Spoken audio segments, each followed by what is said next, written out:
नमस्कार, आप देख रहे हैं एटीएन सिटी न्यूज़ चैनल और आपके साथ मैं हूं तनु वर्मा। और अभी मैं मौजूद हूं पटना के वार्ड नंबर 31 में, जहां की निवर्तमान वार्ड पार्षद रानी सिन्हा के पार्षद प्रतिनिधि विजय कुमार चंद्रवंशी जी मेरे साथ इस वक्त मौजूद है और इनसे हम बात करेंगे कि इन 5 सालों में इन्होंने कितना कुछ कार्य किया है। सबसे पहले विजय कुमार चंद्रवंशी जी, आपका बहुत बहुत स्वागत है एटीएन के इस खास कार्यक्रम में। धन्यवाद। आपके कार्यकाल की मैं बात करूंगी कि इन 5 सालों में आपने कितना कुछ काम किया है और कितना कुछ काम धरातल पे नहीं उतरा है।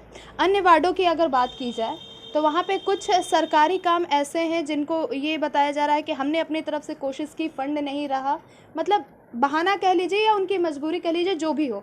आपके वार्ड में क्या कुछ हाल रहा है? सरकारी कार्यों से शुरुआत करेंगे कि सरकारी योजनाओं का कितना असर, मतलब कि आपने कितना काम किया है और कितना धरातल पे नहीं उतरा है।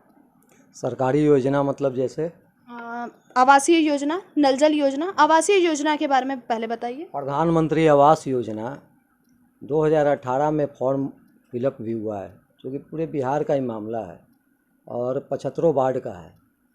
हम दावा के साथ कहते हैं कि 75 वार्ड में भी ये आवास योजना का कार्य पूर्ण रूप में नहीं हो पाया है। किसी कारण से त्रुटि रहा, कागज़ में त्रुटि रहा, किसी का जो डॉक्यूमेंट्स मांगा गया वो डॉक्यूमेंट्स में भी कुछ लोग कमी होगा, इसके कारण भी कुछ कमी हुआ है, लेकिन पैसा अभी तक किसी को नहीं मिल पाया है। ये हम ठिकरा किसी पर नहीं फोड़ने जा रहे हैं, लेकिन आज तक प्रधानमंत्री आवास योजना फेल है। इस पर एकदम पूरी तरीक़ा से हम आपको बताएंगे कि फेल है ये। नल जल योजना की बात करना चाहूँगी, आपके वार्ड में नल जल योजना का कितना कुछ काम हो पाया है? देखिए, नल जल योजना में सारा रोड को, सारा गली को हमने लिख करके भी दिए थे। अभी देखिए 2-3 जगह हमारे यहाँ नल जल योजना का कार्य हुआ है, लेकिन बाकी गलियों में अभी पाइप बिछ गया है, अब पानी आ नहीं रहा है। बोरिंग चनमाड़ी रोड एक पंप हाउस है, एकमात्र 31 नंबर वार्ड में एकमात्र पंप हाउस है जो चनमाड़ी रोड में है, उसमें बालू फेंक दिया है। आज के हिंदुस्तान खबर में भी देख लीजिए, कल परसों हिंदुस्तान वाले को भी हम दिए थे रात में भाई। तो हम कहें कि यहाँ पर तो पानी है ही नहीं है, तो हर घर नल जल सक्सेस कैसे करेगा? पाइप बिछ गया है, पानी नहीं निकल रहा है। तो पानी जब तक लगे, अब नया बोरिंग, बड़ा बोरिंग नहीं होगा। अच्छा, बोरिंग करने के लिए हम लोग निगम में प्रयास किए थे।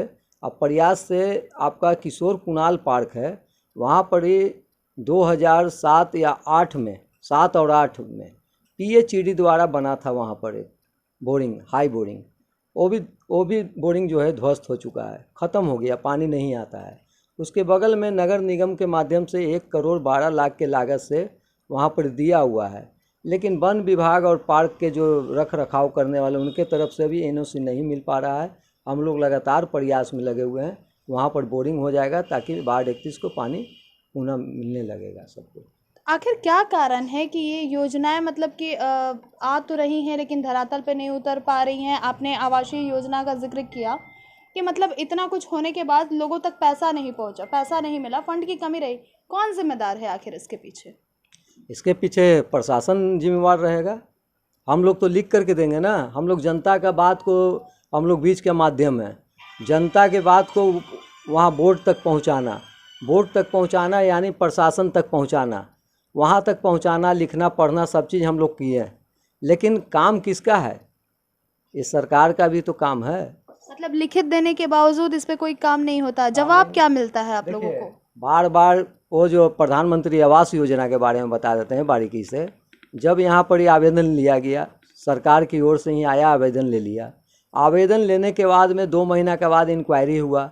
इंक्वायरी में सारे लोग फुलफिल भी कर गए, उसका मेरे पास है, अभी जीरोक्स भी है, वो फुलफिल भी कर गए, सबको पास हो गया।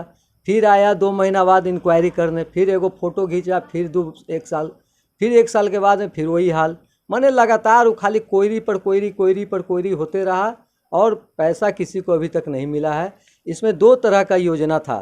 एक था कि रेंटर लोग हैं, जो लोग का घर नहीं है, पूरे भारतवर्ष में कहीं घर नहीं है, उसको भारत सरकार को देना था, औसा माने बिल्डिंग बना करके देना था। वो आपको बहुत बाहर में, जैसे यूपी में है, सूरत में है, सारे जगहों पर एक बिल्डिंग आवास योजना के अंतर्गत उन लोगों को दिया गया, गरीब लोगों का। यहाँ पर ऐसा अभी तक कुछ नहीं हुआ है। इसलिए नहीं हुआ है कि अभी तक यहाँ पर ज़मीन है ही नहीं।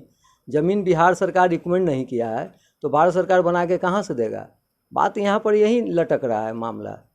और दूसरी बात कि जो 2 लाख रुपये अनुदान के रूप में देना था, जो जिसका छतदार नहीं है, जो खपड़ा का में रह रहा है, करकट के मकान में रह रहा है, उनको भारत सरकार ने 2 लाख का अनुदान देने का काम किए थे और उस पर आया भी था, फंड भी आया हुआ है, लेकिन देने में पता नहीं निगम प्रशासन क्या कर रहा है, नहीं कर रहा है।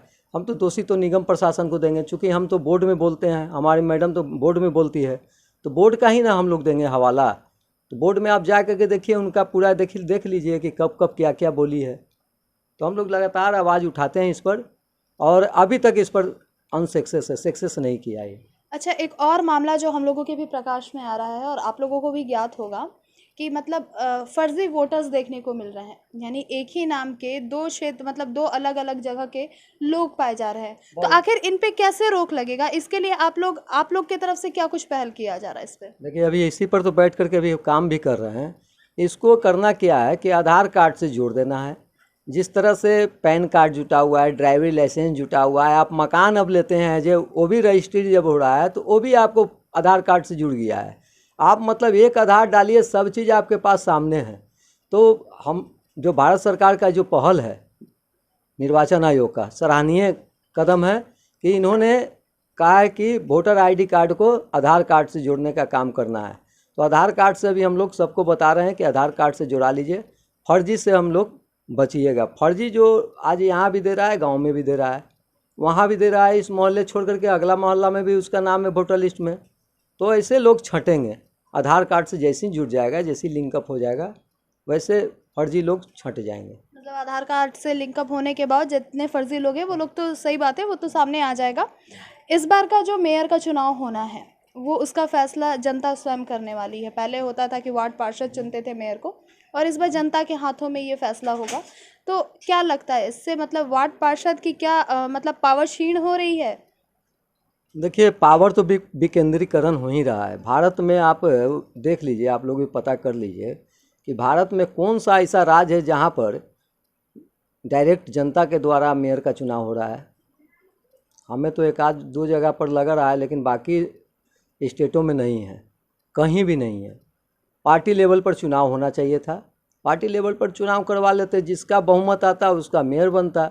अगर विधायक दल के नेता विधायक को विधायक दल के नेता चुनने का अधिकार है, सांसद को सांसदीय दल नेता चुनने का अधिकार है, तो क्यों नहीं पार्षद को पार्षद दल का नेता चुनने का अधिकार मिलेगा। ये तो देखिए, अभी तो सरकार का निर्णय है, उसका तो हम लोग भी सबको मानना पड़ेगा। इसलिए सरकार का जो निर्णय है तो सर्वोपरि होता है। हम लोग तो चिल्लाएंगे, बोलेंगे ही ना खाली, लेकिन अराजकता फैलेगा।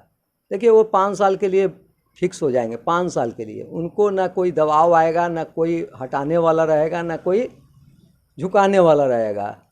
वो जाएंगे, पब्लिक जाएगा उनके पास, मेयर के पास, मेयर कहेगा कि पार्षद के पास जाइए। पार्षद के जब जाएंगे मेयर से मिलने तो कहेंगे कि आपके वोट से थोड़ी आए हैं, तो जनता के वोट से आए ना, जनता डायरेक्ट फैसला हमारा करेगा।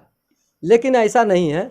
जो 18 अधिकार हम लोगों का है, हम राज्य सरकार से आज भी डिमांड करते हैं, जो 74वां संशोधन जो हुआ है नगर निकाय एक्ट में, 74वां संशोधन को पूर्णतः लागू करे। डायरेक्ट चुनाव होने से भी कोई दिक्कत नहीं है हम लोगों का। जो 74वां संशोधन है, 18 अधिकार है, 18 अधिकार हमको मिल जाना चाहिए। बस यही हम बात कहेंगे कि पार्षदों के लिए भी राज्य सरकार और चुनाव आयोग सोचे कि पार्षद भी एक कड़ी है, जो उसका नींव है, उसको ज़्यादा जिल्लत झेलना पड़ता है। सबसे निचला कड़ी है, इसको ज़्यादा जिल्लत झेलना पड़ता है, तो उसका अधिकार से वंचित न रखा जाए, ये अधिकार मिलना चाहिए।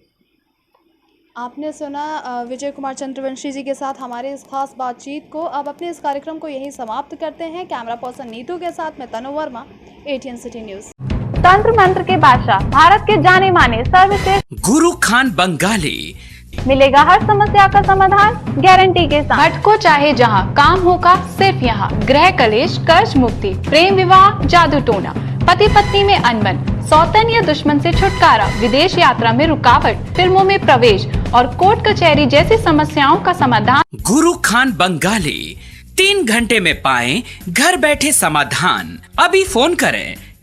चाय की दुनिया में शिव शक्ति परिवार 1965 से लाखों ग्राहकों की चाय से बेहतरीन सेवा करता आ रहा है। हमारे आपके लिए खास है, ये चाय नहीं एहसास है। पीजिए खुशी से, पिलाइए खुशी से। बंगाल गोल्ड चाय।